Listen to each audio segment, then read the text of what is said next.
Now in Chapter 4 here, we're going to show you how to add in the following month to your paper trading, because remember, there's always going to be a little bit of an overlap period when we're trading our credit spreads. We're still sitting here in January, or excuse me, with our February options. If we scroll up to the top of the options chain, we can see our February options still have 17 days before they expire. But if we close down this expiration month, we'll also notice that March now just hit the 45-day mark to expiration. So now it's time to go in and add our March trade. To do this, we would do the same process as we would in real life. Open up the March options. We'll start on the put side because that's where we're at. We're going to look for a 50-cent credit or less. We scroll down. So we scroll down, here we go. If we click on the mark column, it will just highlight that trade for us.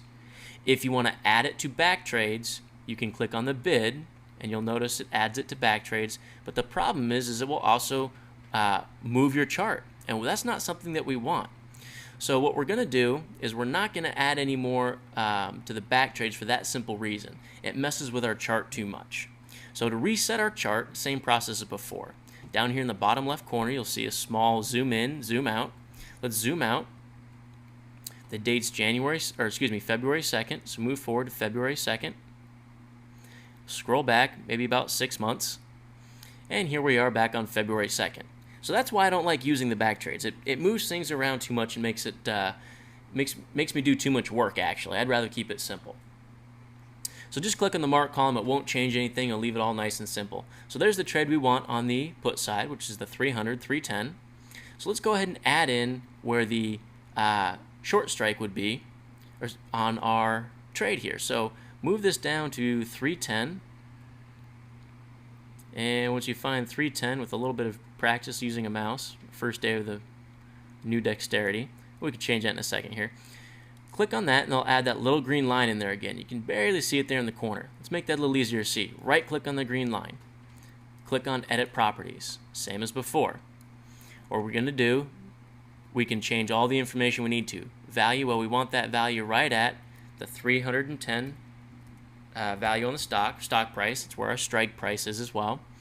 Date, we want to make sure that matches up February 2nd. The end date, well, now we're trading March options. Again, we're looking at March expiration, so we'll move this forward to March, make this line end at March expiration. Move forward 1 month into March. Here's expiration Friday. The Russell expires on the Thursday prior to the third Friday, so we're looking at the 19th. Click on the 19th. And we're just going to thicken that line up so we can see it a little bit easier. Click on OK. Well, before we do that, actually, instead of having two green lines on there, what I'm going to do is change this color so we're looking at maybe a different color for each month, making it a little bit easier as we move forward. So let's change this from green to blue. Click OK. Now you just see that line is just starting to pop out there. We'll see it again a little bit bigger as we move forward in time. So there's our put trade. Next step, adding in the call trade. Scroll down, and on the call side, looking under the mark column, we're looking for another 50-cent or less credit. We're looking here and saying, okay, well, 57, that's too much. 32 would be the level we need to trade.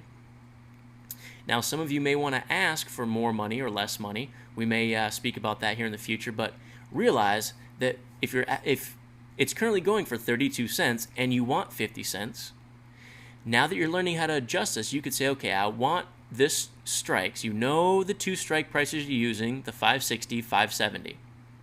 You could move forward 1 day at a time to see if you would have gotten filled at 50 cents or 40 cents or 45 cents, whichever price level you choose. The important thing to remember is hold true to yourself when backtesting.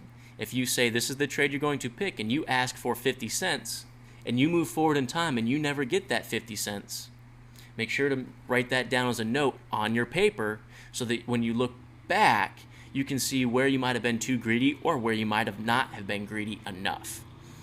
So here we're just going to work on entering in the price levels. You can work on what price you'd like later. So we're looking at the 560, 570. Same process as before in the chart. We're going to come up here to the 560 level and get as close as we can just to start. We click twice to add the line in there. Again, we want to edit it, so we right-click on the line, click on Edit Properties. And again, we want this right at 560, so we change the price level to 560. The date, February 2nd, that's perfect. End date, we want to move this again to match the expiration of the Russell options on March 19th. So click on that, change the width, and we'll change the color to match for our March expiration. So again, we changed the value so that it matched the short option or the option we sold. We changed the date to start on today, or the day it was in backtesting we're looking at, and the end date we changed to that month's expiration, which on the Russell was a Thursday prior to the third Friday. We changed the width to make it easier to see, and we changed the color so that it matches up with our March expiration. You click OK, that adds a line on there in the chart. Now what you can do is, as you move forward in time, you've got two trades to track.